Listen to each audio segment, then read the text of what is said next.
malam, Bapak-bapak, Ibu-ibu semua. Bu. Hari ini Malam, Ci. malam, Fang. Hari ini kita memasuki hari keempat dalam bulan Agustus. Berkat pertolongan Tuhan, kita masih ada sebagaimana kita ada hari ini. Dan 5 bulan kita hidup di masa pandemi ini.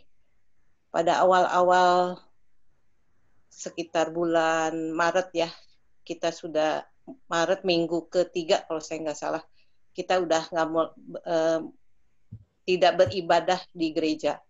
Dan begitu banyak masukan renungan melalui WA, melalui YouTube yang saya dapatkan, dan saya ingat bahwa ada 2 hamba Tuhan yang mengatakan bahwa goncangan yang kita terima ini Tuhan izinkan terjadi karena banyak sekali, ya banyak di dalam kehidupan kita berhala-berhala. Lalu saya berpikir berhala apa ya? Ternyata berhala itu bukan hanya patung yang kita sembah, tapi berhala itu bisa dalam bentuk yang lain. Misalnya harta benda yang kita punya, itu bisa jadi berhala. Mungkin berupa tabungan, deposito, ataupun rumah, atau apapun. Semua itu bisa jadi berhala. Berhala juga keluarga. Bisa suami, bisa istri, bisa anak, bisa orang tua, atau siapapun. Juga hobi, olahraga. Hobi itu ada sebagian orang yang mengeluarkan uang begitu banyak untuk hobinya. Apa yang dimaksud dengan berhala, yaitu sesuatu yang sangat menguasai hati dan hidup kita, dan yang mendapat prioritas utama di dalam kehidupan kita. Sehingga menurut hamba Tuhan ini adalah goncangan ini untuk menyadarkan kita bahwa semuanya itu adalah Tuhan izinkan kita miliki, Tuhan izinkan kita bisa menikmatinya, tapi seringkali kita melupakan pemberinya. Dengan adanya pandemi COVID-19, kita disadarkan Tuhan untuk hidup bergantung sepenuh kepada Tuhan. Saya percaya Tuhan kita sangat kreatif dan berkuasa. Apapun yang terjadi, kita yang merespon dengan benar pasti mendatangkan kebaikan untuk kita. Saya punya seorang ponakan di Jakarta yang bekerja di bank HSBC. Sebelum masa pandemik ini, dia kerja dari hari Senin sampai hari Jumat. Sabtu Minggu dia hangout, main dengan teman-temannya, menikmati istirahatnya. Tapi karena pandemi ini, dia kerja bergiliran. Dan apa yang dilakukan di rumah, dia coba-coba bikin kue, bikin roti. Setelah dia bikin, dia coba-coba jual, ternyata terjual juga. Jadi pandemik ini untuk sebagian orang mungkin mendatangkan satu penderitaan, ada yang di PHK, ada yang tidak bisa bekerja, yang biasanya agen properti sama sekali tidak ada penjualan. Tapi ada juga sebagian orang yang memanfaatkan waktu yang ada. Seperti ada teman Jen juga yang selama beberapa bulan dia dirumahkan, dia bisa mengembangkan minatnya, bakatnya di dalam bidang desain. Dia kursus secara online. Jadi, kalau saya lihat bahwa apapun keadaan kita sebagai anak-anak Tuhan, kalau kita merespon dengan benar, pasti mendatangkan kebaikan untuk kita. Kita akan baca ayat firman Tuhan dari Kisah 16, ayat 23 sampai 31.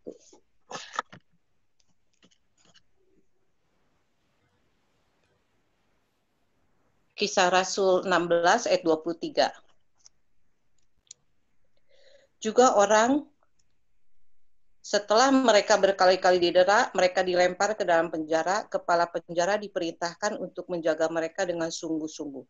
Sesuai dengan perintah itu, kepala penjara memasukkan mereka di ruang penjara yang paling tengah dan membelenggu kaki mereka dengan pasungan yang kuat.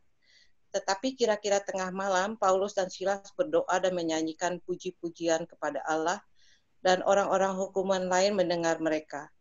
Akan tetapi terjadilah gempa bumi yang hebat sehingga sendi-sendi penjara itu goyah. Dan seketika itu juga terbukalah semua pintu dan terlepaslah belenggu mereka semua. Ketika kepala penjara itu terjaga dari tidurnya dan melihat pintu-pintu penjara terbuka, ia menghembus pedangnya hendak membunuh diri. Karena ia menyangka bahwa orang-orang hukuman itu telah melarikan diri. Tetapi Paulus berseru dengan suara nyaring katanya, "Jangan celakakan dirimu, sebab kami semua masih ada di sini." Kepala penjara itu menyuruh membawa suluh, lalu berlari masuk dengan gemetar, tersungkurlah ia di depan Paulus dan Silas. Ia mengantar mereka keluar sambil berkata, "Tuan-tuan, apakah yang harus aku perbuat supaya aku selamat?" Jawab mereka, "Percayalah kepada Tuhan Yesus Kristus dan engkau akan selamat, engkau dan seisi rumahmu."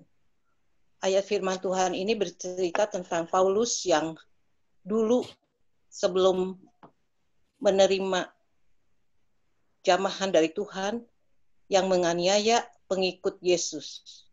Tapi setelah Paulus dijamah oleh sinar surgawi, perjumpaannya dengan Tuhan mengubah hidup Paulus. Perjumpaan dengan kuasa yang mengubah hidupnya tak membuat Paulus mundur, tetap walaupun ia didera, dianiaya, dipenjara. Satu kuasa yang dia alami dalam kehidupannya sehingga Paulus bisa tetap teguh percaya kepada Tuhan Yesus Kristus sebagai Tuhan dan Juru Selamatnya. Di dalam ayat 25 kita baca, tetapi kira-kira tengah malam, Paulus dan Silas berdoa dan menyanyikan puji-pujian kepada Allah. Dan orang-orang hukuman lain mendengar mereka. Di dalam memuji Tuhan, kita mengundang kuasa dan hadirat Tuhan di dalam kehidupan kita.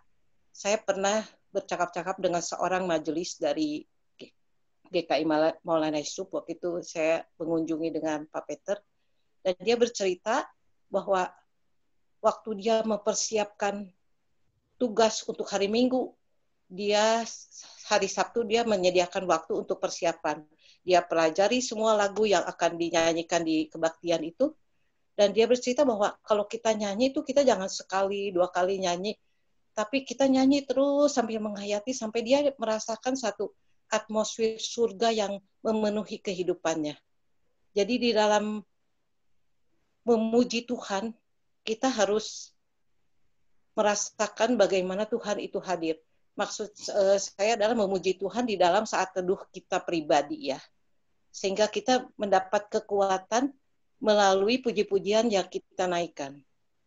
Kita tidak tahu sampai kapan kita menjalani hidup dengan new normal, dengan protokol kesehatan, harus pakai masker, rajin mencuci tangan, dan menjaga jarak. Hanya Tuhan yang tahu sampai kapan kita akan mengalami keadaan begini. Karena menurut WHO itu kalau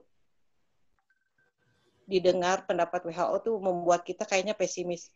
Karena WHO kalau nggak salah mengatakan bahwa keadaan kita akan 10 tahun ke depan seperti ini.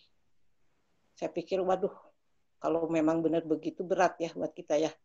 Tapi di dalam Tuhan kita berpengharapan, yang pasti dengan pengharapan di dalam Dia kita bisa melewatinya. Dan bagaimana kita bisa melewati keadaan yang sangat tidak nyaman buat kita ini, hendaknya kita memupuk kepercayaan iman kita dengan satu membaca Alkitab. Supaya kita tahu janji-janji Tuhan. Mungkin bapak-bapak, ibu-ibu sudah melaksanakan membaca Alkitab setiap hari. Saya pernah dengar orang yang kalau saya nggak ke gereja atau saya nggak baca Alkitab, kayaknya saya punya utang. Saya bilang, jangan sampai seperti itu. Kita membaca Alkitab dengan motivasi bahwa kita harus tahu bahwa Alkitab ini bukan buku biasa, melainkan buku yang benar-benar diilham oleh Roh Kudus untuk kita. Sehingga kita tahu apa kehendak Tuhan untuk hidup kita. Kita tahu janji-janji Tuhan untuk kita. Di dalam kita menjalani kehidupan kita, begitu banyak tantangan, begitu banyak masalah, begitu banyak pergumulan. Kadang-kadang kita mungkin merasa putus asa. Tapi kalau kita ingat janji Tuhan, kita akan kuat. Sehingga Jadi seharusnya Bapak-Bapak, Ibu-Ibu membaca Alkitab itu dengan motivasi bahwa kita harus tahu janji Tuhan untuk kehidupan kita. Ada satu penelitian yang mengatakan bahwa di Alkitab ini ada perkataan jangan takut itu sebanyak 365. Itu sama dengan hari-hari kita selama setahun. Jadi artinya apa? Artinya bahwa setiap hari kita tidak usah takut. Karena kita tahu pemeliharaan dan penyertaan Tuhan atas hidup kita. Yang kedua, kita belajar untuk memupuk iman percaya kita supaya makin kuat di hari-hari yang akan datang. Yang kedua adalah saat teduh.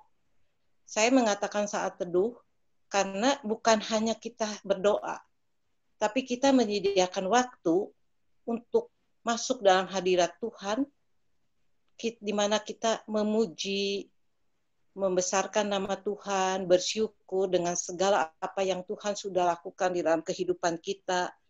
Kita diberkati, kita masih sampai hari ini kita masih sehat, masih bisa makan. Semuanya itu karena kebaikan dan kemurahan Tuhan atas hidup kita.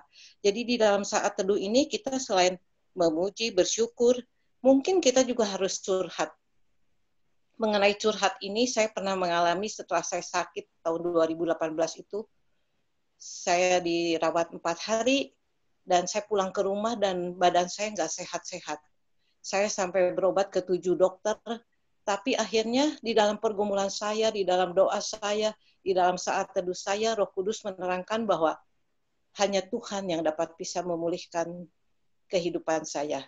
Dan di situ saya mendapat satu pelajaran dari Tuhan bahwa kalau kita di dalam hati kita ada beban, ada sampah-sampah, misalnya seperti sakit hati, iri hati, takut, khawatir, kecewa, curhatlah sama Tuhan. Jadi saya tidak katakan bahwa ini saat doa kita ya, bukan. Saat teduh adalah saat di mana kita bersyukur, saat kita memuji kebesaran Tuhan, kesabaran, panjang sabarnya Tuhan terhadap kita, karena kita begitu bebalnya, begitu malas untuk mendekat kepada Tuhan, dan tempat kita curhat. Sekarang kalau kita tidak punya teman yang bisa menjadi tempat curhat kita, Tuhan adalah tempat yang paling terbaik yang bisa memulihkan keadaan hati kita. Jadi 2 perkara yang harus kita jalankan atau kita laksanakan dalam kehidupan kita, bacalah Alkitab dengan motivasi bahwa kita memang memerlukan Alkitab ini supaya kita tahu bahwa Tuhan mengasihi kita dan janji-janji Tuhan itu harus kita alami dalam kehidupan kita. Saya katakan bahwa itu adalah kuasa firman yang terjadi dalam kehidupan kita. Di mana kita misalnya menghadapi pencobaan yang membuat kita rasanya kok nggak selesai-selesai. Kita ingat bahwa janji Tuhan, pencobaan itu tidak melebihi kekuatan kita. Sehingga kita kuat kembali. Dan yang kedua adalah saat teduh. Saat teduh ini kita harus benar-benar menyediakan waktu supaya kita makin kenal, makin dekat, intim dengan Tuhan, sehingga kita makin percaya. Dalam kehidupan sehari-hari, kita kalau misalnya ketemu satu orang yang baru kita kenal, nggak mungkin kita bisa percaya langsung, kan? Kita misalnya ketemu orang di jalan, terus kita kenalan, kita ngobrol dengan intens. Kalau kita ketemu, misalnya berhari-hari, kita ketemu, sering ngobrol, sering tahu gimana kerjaannya, gimana keluarganya, makin lama kita makin akrab dan makin percaya. Begitupun dengan Tuhan. Kalau kita setiap hari menyediakan waktu untuk kita bisa berkomunikasi dengan Tuhan, kita bisa curhat, kita bisa merasakan kebaikannya, maka saya percaya iman kita makin hari makin kuat.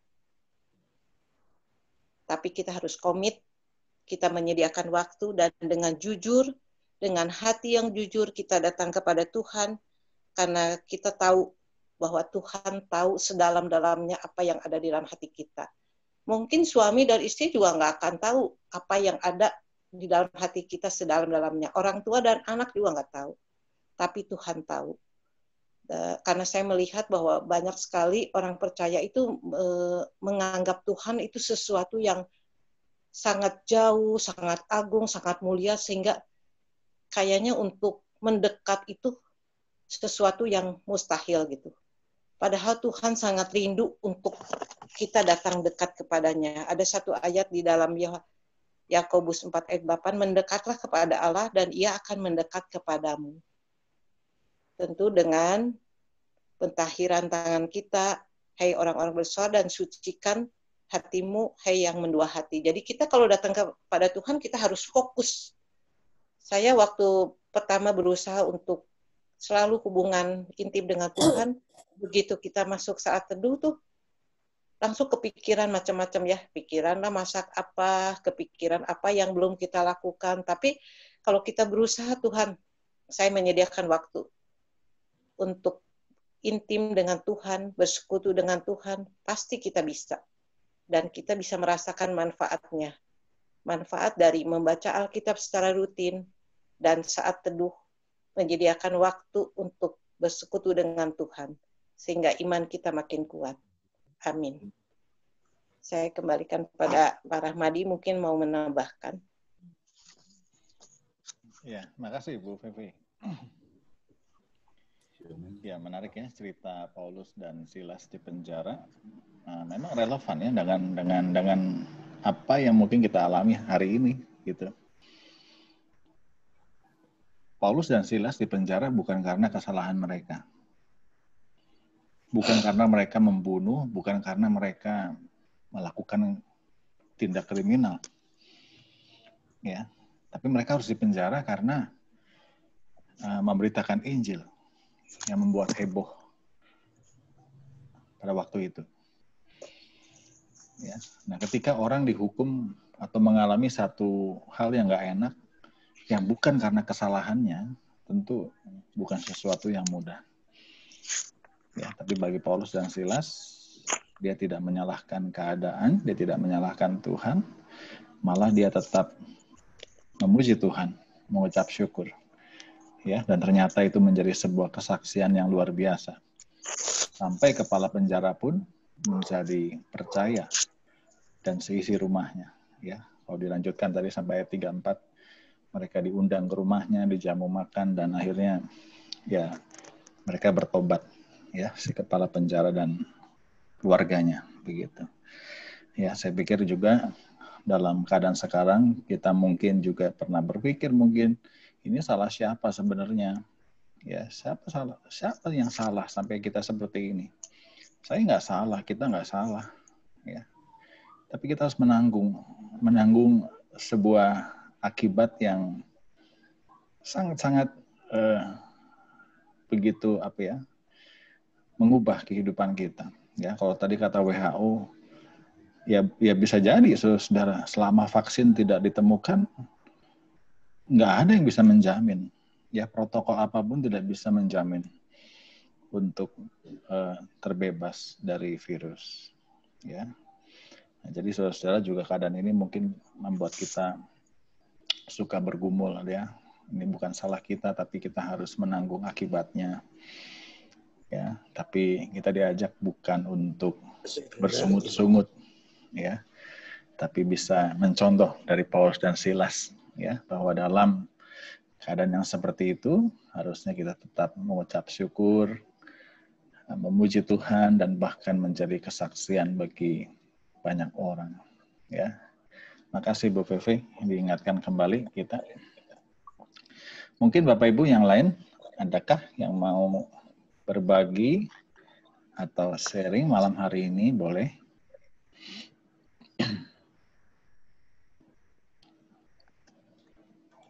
Mungkin ada Bapak Ibu yang mau sharing?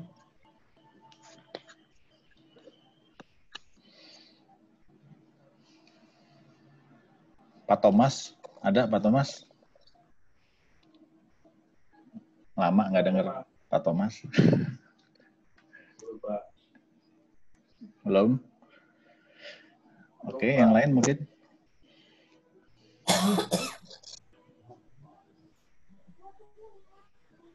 Bu Fang Fang mungkin?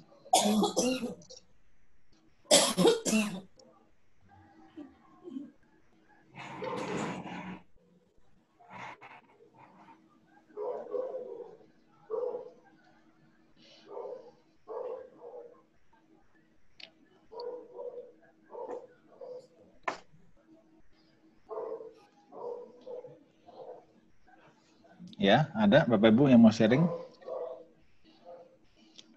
Tadi terkait intinya teh apa ya Bu Pai, ditinggal-tinggal nih, maaf. Intinya menghadapi kehidupan kita ke depan, kita harus memupuk iman kita dengan membaca Alkitab dan saat teduh yang intens. Supaya iman kita lebih kuat.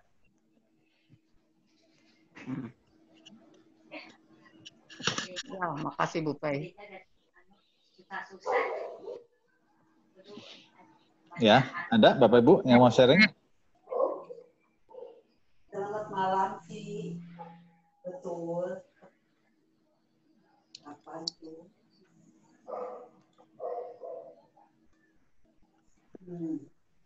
Ya.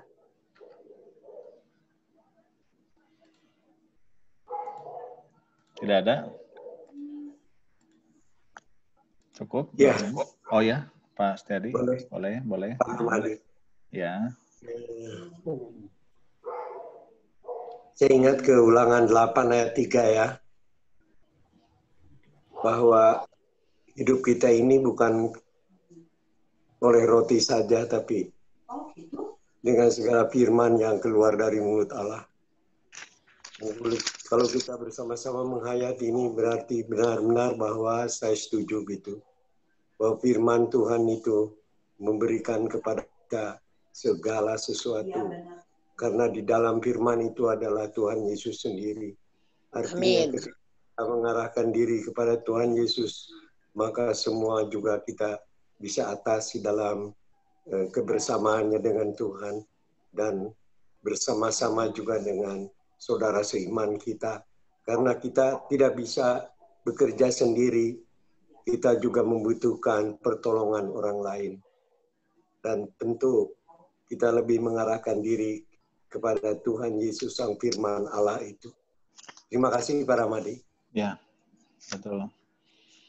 Ya, bahwa firman Tuhan itu seperti apa ya? Seperti bekal kehidupan yang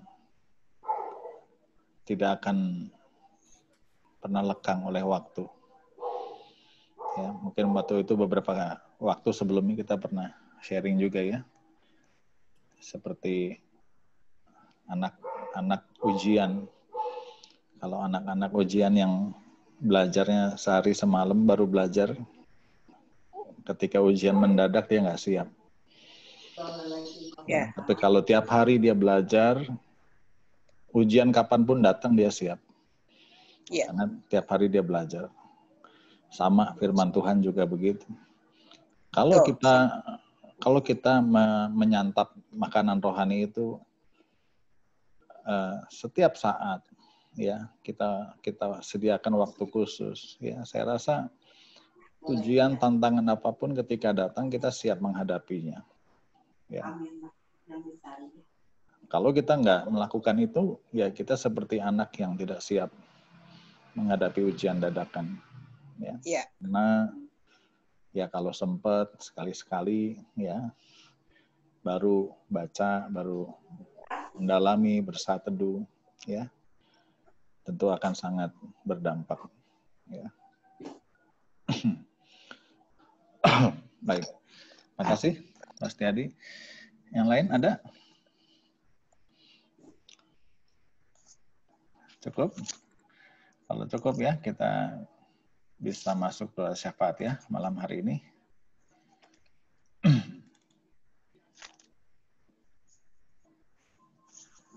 Ada 5 Bapak Ibu yang sakit. Saya tambahkan Pak Hartono ya.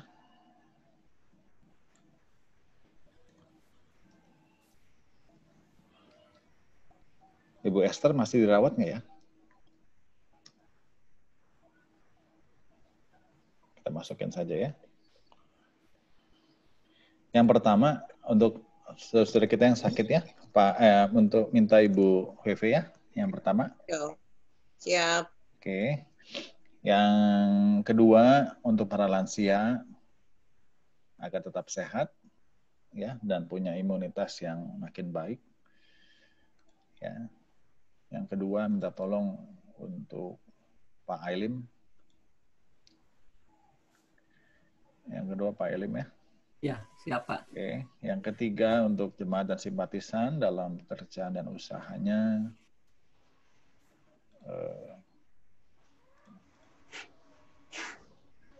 Bu Chandra. Bu Chandra bisa? Ya, oke. Yang keempat untuk pemerintah dan tim medis dalam upaya menangani wabah dan masyarakat supaya taat aturan dan sebagainya. Ya, minta tolong Pak Setiadi ya. Yang kelima, yang keempat. Baik Pak. Ya. Yang kelima minta tolong Bu Idia ya. Anak-anak dalam studinya. Iya, Bu. Ya. Iya, Pak. Doakan juga guru-gurunya supaya tetap semangat ya. Dan terakhir saya yang akan menutup dalam doa ya. Baik Bapak Ibu, kita masuk dalam doa syafaat ya. Silakan Bu Feve. Bapa di surga, kami mengucap syukur kehadirat-Mu Tuhan. Sungguh kasih setia Tuhan tidak pernah beranjak dalam kehidupan kami. Selalu baru setiap hari. Tuhan Yesus, terima kasih. Firman-Mu menyatakan bahwa kami memerlukan firman untuk di dalam kehidupan kami memperoleh kemenangan. Biarlah janji-janji Tuhan boleh terjadi dalam kehidupan kami. Kuasa firman kami rasakan. Bapa di surga, pada saat ini kami sehati berdoa untuk saudara-saudara kami yang sakit. Ibu Natalia Tuhan yang sudah menjalani kemoterapi. Tuhan Yesus, kami percaya Ibu Natalia dalam pelukan kasih Tuhan. Biarlah dia boleh dikuatkan imannya dengan suami dan anak-anak dan orang-orang yang mengasihi di sekitarnya, sehingga Ibu Natalia boleh makin kuat dan makin beriman bahwa Tuhan akan menyembuhkannya. Dan Ibu Natalia boleh senantiasa dihibur dengan orang-orang di sekitarnya yang mengasihinya. Untuk Pak Koko dan Pak Suryadi Tuhan yang masih menjalani cuci darah Tuhan, biarlah Engkau boleh menolong kedua anak-Mu ini, menjalani dengan hati yang ringan dan percaya Tuhan selalu buka jalan untuk mereka. Dengan keluarga yang selalu mendampingi istri dan anak-anak, Tuhan Yesus, biarlah kedua anak-Mu ini tetap percaya kepada Tuhan bahwa Tuhan sudah menanggung segala sakit penyakitnya di atas kayu salib. Dan dengan bilu-bilu Yesus Engkau menyembuhkannya. Juga Ibu Wiwih Tuhan, biarlah Engkau pulihkan sehingga Ibu Wiwih boleh beraktivitas seperti sedia kala Tuhan dan melakukan segala kehidupan di dalam rumah tangganya dengan kesembuhan yang dari Tuhan. Ibu Wiwih boleh mengucap syukur dan senantiasa berharap kepada kasih setia Tuhan dalam kehidupan Ibu Wiwih. Untuk Pak Jalia Arifin Tuhan yang mengalami demensia, Tuhan Yesus tolonglah Yayan yang mendampingi sehari-hari Tuhan, berikanlah dia hati yang penuh dengan kasih dan panjang sabar Tuhan. Tuhan Yesus, biarlah pergumulan Yayan juga boleh Tuhan jawab, di mana dia dapat mendapat info untuk perawatan dari Pak Jalia Tuhan. Terima kasih Bapa di surga, biarlah Pak Jalia juga boleh tetap merasakan kasih Tuhan di dalam kehidupannya. Itu untuk Ibu Rosiani Tuhan yang juga mengalami sakit Tuhan dan telah menjalani kemoterapi. Tuhan tolong suami yang mendampingi dia juga anaknya Tuhan boleh senantiasa menguatkan Ibu Rosiani. Dan Ibu Rosiani juga boleh tetap berseru hanya kepadamu saja Tuhan. Karena Engkau adalah pendengar yang setia dari doa anak-anak-Mu. Tuhan Yesus, untuk Pak Budiman yang terganggu kesehatannya, Tuhan tolong juga. Tuhan tolong juga istri yang mendampinginya, diberikan sehat, diberikan kuat, sehingga Pak Budiman juga boleh merasakan kasih setia Tuhan melalui orang-orang di sekitarnya di dalam keluarganya. Pak Hartono yang sakit dan dirawat, juga Ibu Esther yang dirawat Tuhan. Tuhan Yesus, Engkau mengasihi kedua anakmu ini, peluklah mereka dengan kasih-Mu, biarlah di dalam sakit mereka tetap beriman kepadamu, beriman bahwa Tuhan mengasihi mereka, dan Tuhan tidak pernah meninggalkan mereka, dan orang-orang di sekitarnya, istri ataupun anak-anak ataupun keluarga yang lain yang mendampingi mereka, boleh menghibur mereka. Terima kasih Bapa di surga, Engkau juga memberikan kepada kami kesehatan, kekuatan. Tak lupa kami juga berdoa untuk hamba-Mu Pendeta Rahmadi yang Tuhan tempatkan di GKI Pasir Koja. Biar Tuhan memberikan hikmat akal budi di dalam menjalankan tugasnya. Ibu Eti yang berada di Jatibarang juga Tuhan tolong di dalam pekerjaannya di mana BPK masih membutuhkannya. Tuhan berkati juga Noel. Terima kasih Bapa di surga, terima kasih Tuhan Yesus. Kami berdoa hanya di dalam nama-Mu. Amin. Bapa yang baik, segala puji syukur kami panjatkan kehadirat-Mu untuk malam yang begitu indah ini ya Tuhan. Engkau boleh menyertai kami semua sehingga kami boleh mendengarkan renungan malam hari ini. Biarlah renungan yang telah hamba-Mu bawakan boleh menjadi kekuatan bagi kehidupan kami dalam menjalankan hari lepas hari. Sehingga kami boleh mengerti dan memahami firman-Mu ini ya Tuhan. Sehingga kami boleh dikuatkan melalui firman-Mu yang telah hamba-Mu sampaikan ini ya Tuhan. Tuhan Yesus, pada kesempatan malam hari ini, kami pun mau berdoa khususnya untuk para lansia di GKI Terusan Pasir Koja ya Tuhan. Kau tahu ya Tuhan, pada kondisi saat ini, banyak para lansia yang tidak dapat hadir di kebaktian di gereja-Mu, di GKI Pasir Koja. Tapi kami percaya Tuhan, Kau berikan ketabahan, kesabaran, sehingga para lansia boleh melakukan aktivitasnya, dan diberikan hikmat, imun yang kuat, sehingga walaupun tidak bisa beribadah, para lansia tetap masih dapat melakukan aktivitasnya dalam kehidupannya hari lepas hari. Kami yakin Tuhan, Engkaulah Allah sumber segala rahmat. Kami yakin dan percaya di suatu saat para lansia dapat mengikuti lagi dan beribadah di gereja-Mu di GKI Terusan Pasir Koja. Amin. Kami ya Tuhan, yang kami alaskan hanya di dalam nama Tuhan Yesus Kristus, Tuhan dan Juru Selamat kami yang hidup. Bapa kami yang di dalam surga, kembali ya Bapa, kami berdoa khususnya untuk jemaat-Mu dan simpatisan GKI Pasir Koja ya Tuhan, dalam pekerjaan dan usaha yang dilakukan Tuhan. Kau berkati, Kau mengetahui saat ini di mana masa pandemi ya Tuhan, banyak sekali pekerjaan yang mereka jadi terlambat harus dilakukannya, banyak sekali usaha yang macet ya Tuhan. Tolong ya Tuhan, Kau berkati juga untuk kesehatan mereka ya Tuhan dalam menjalankan usaha. Mereka betul butuh badan yang sehat dan semangat ya Tuhan untuk bisa melakukan usaha dan pekerjaan mereka. Berkati ya Tuhan, Kau buka tingkap langit ya Tuhan, sehingga mereka terbuka dan selalu semangat dalam melakukan pekerjaan mereka ya Tuhan. Walaupun kadang-kadang tidak tahu apa yang harus mereka kerjakan ya Tuhan, biarlah Engkau akan memberi hikmat, terutama ya Tuhan kesehatan Tuhan yang dibutuhkan dalam menjalankan usaha ini, di mana mereka harus keluar rumah ya Tuhan, di mana di luar rumah banyak sekali Tuhan bahaya mengancam. Engkau berkati ya Tuhan, biarlah mereka selalu Engkau beri kesehatan, itulah yang terpenting ya Tuhan. Hanya kepadamu Bapa kami memohon doa ini.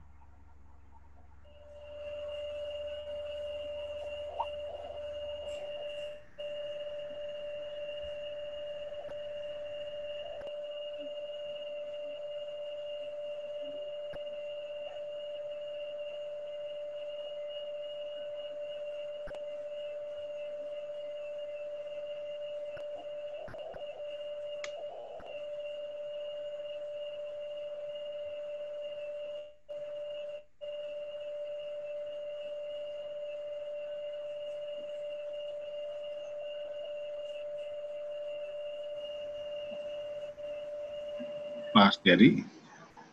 Oh iya. Bapa kami dalam surga, Allah yang kami kenal dalam nama Tuhan Yesus Kristus, pada saat ini kami menghampiri hadirat Tuhan yang Maha Kudus. Ampunilah segala salah dan dosa kami, supaya kami layak menghampiri hadirat-Mu Bapa. Kami mau berdoa bagi situasi dan keadaan saat ini di dalam hidup kami dan hidup saudara-saudara kami yang ada di tanah air maupun di negeri-negeri lain sedang dilanda COVID-19. Ya. Tuhan, apalagi kalau kami dengar bahwa COVID-19 ini akan sampai kepada bulan Juni tahun 2021.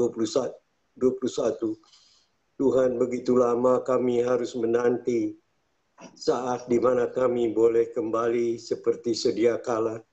Tetapi Tuhan, biarlah dalam saat-saat seperti ini kami senantiasa berpegang kepada Tuhan yang Maha Kasih, supaya hidup juga boleh terus dibaharui tiap hari, karena kami harus memulai hidup yang mentaati segala aturan protokol kesehatan dan apa yang pemerintah lakukan untuk pencegahan penularan COVID-19 ini. Tuhan, kami berdoa bagi mereka, masyarakat di sekitar kami, maupun di tempat-tempat yang lain, biarlah mereka boleh menghindar dari segala serangan COVID-19 yang mematikan ini dengan cara menuruti segala peraturan pemerintah dan protokol kesehatan. Amin. Terima kasih Bapak, karena kami tidak mengerti apa yang akan terjadi, tetapi kami menyerahkan itu semua ke dalam tangan kuasa Tuhan. Biarlah apa yang terjadi dalam diri kami dan diri kami semua, juga saudara-saudara kami yang lain, itu semua akan dipelihara dan dilindungi serta diberi keselamatan dari Tuhan. Terima kasih, kami naikkan doa yang tak sempurna ini dalam nama Tuhan Yesus Kristus, Juru Selamat kami yang hidup. Bapa di surga, terima kasih Tuhan. Kalau pada malam hari ini kami masih boleh dimungkinkan bersatu hati, berdoa bersama-sama. Kami percaya Tuhan, Engkau ada bersama-sama dengan kami. Pada malam hari ini kami bersatu hati, mendoakan anak-anak kami ya Bapa. Mendoakan anak-anak kami yang masih sekolah. Kiranya Tuhan yang terus memberikan sukacita, sekalipun sekolah dari rumah, belajar dari rumah, yang membutuhkan kreativitas, membutuhkan ketekunan dan kedisiplinan yang tinggi. Kami percaya Tuhan, kalau Engkau campur tangan, anak-anak kami dimungkinkan untuk masih belajar dengan baik. Berikan kepada orang tua Tuhan, berikan juga hati yang sabar, hati yang betul-betul mengasihi anaknya, sehingga dapat membantu anak-anaknya di dalam belajar. Karena kami percaya Tuhan, situasi ini bukan kebetulan, tetapi Tuhan ingin agar orang tua juga memahami bagaimana mendidik anak, tidak hanya dilimpahkan kepada sekolah. Bapa di surga, terima kasih buat semua keadaan yang Tuhan berikan kepada kami. Bapa di surga, kami juga berdoa untuk para guru. Kami tahu Tuhan, guru juga tidak mudah di dalam menjalankan tugasnya ketika belajar dari rumah bagi siswanya.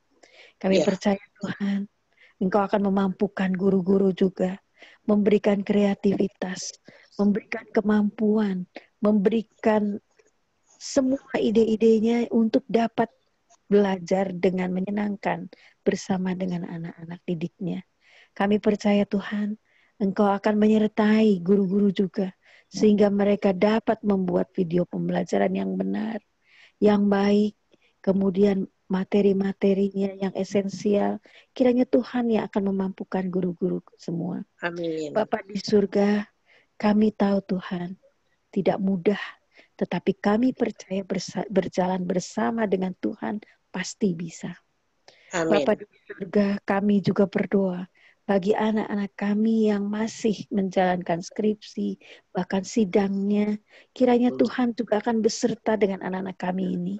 Engkau juga yang akan beracara dengan mereka, memberikan mereka kemantapan, pemahaman yang benar tentang apa yang ditelitinya.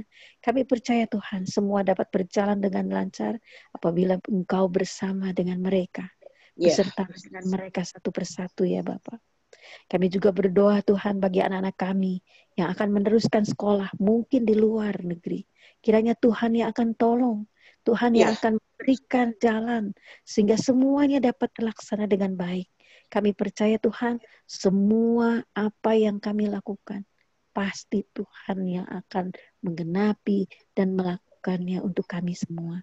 Kami berdoa juga untuk anak-anak kami yang masih kerja praktek, yang harus juga menjalankan tugas-tugasnya. Kiranya Tuhan yang akan menolong satu persatu. Kami percaya tidak ada yang mustahil bagi Engkau. Karena Engkau beserta, maka semua dapat terlaksana dengan baik. Besertalah dengan anak-anak kami ini Tuhan. Pegang tangan mereka, bungkus dengan Roh Kudus Tuhan, dan berikan mereka kemampuan, kesuksesan untuk melakukan semua tugas-tugasnya. Kami menyerahkan semuanya ini ke dalam tangan-Mu Bapa. Hanya di dalam satu nama Tuhan Yesus Kristus, kami menyerahkan seluruh doa-doa kami ini. Amin. Bapak, terima kasih untuk kesempatan kami malam ini boleh kembali mendapatkan firman-Mu, diingatkan kembali bagaimana kami harus terus memperbarui diri kami, mengisi diri kami dengan kebenaran firman-Mu. Bila dalam situasi yang tidak menyenangkan sekalipun, kami tidak bersungut-sungut, kami tidak berputus asa, tapi kami mampu menjalaninya dengan baik. Bahkan kami mampu mengucap syukur dan tetap memuji Tuhan, sehingga dalam keadaan yang tidak baik sekalipun, Tuhan campur tangan, Tuhan mendatangkan kebaikan dalam setiap hidup kami. Bapa, kami serahkan juga kehidupan kami semua, keluarga kami, pekerjaan kami, karya kami, semuanya Tuhan. Hari demi hari yang kami jalani, biarlah tangan Tuhan yang boleh terus menjaga dan melindungi kami. Bapa, kami juga berdoa, biarlah persekutuan doa malam berikutnya boleh terus berjalan dan terus boleh kami ikuti dengan tekun, sehingga kami boleh sungguh mengalami dan mendapatkan berkat-berkat dalam firman-Mu setiap hari. Terima kasih Bapa. Hanya di dalam nama Tuhan Yesus Kristus kami berdoa dan kami memohon. Amin. Kasih Tuhan mengiringimu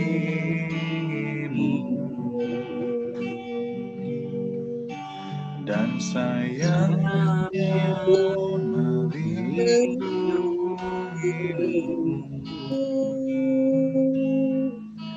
Karena Tuhan sedang di dalam hidupmu, maka dalam kasih-Nya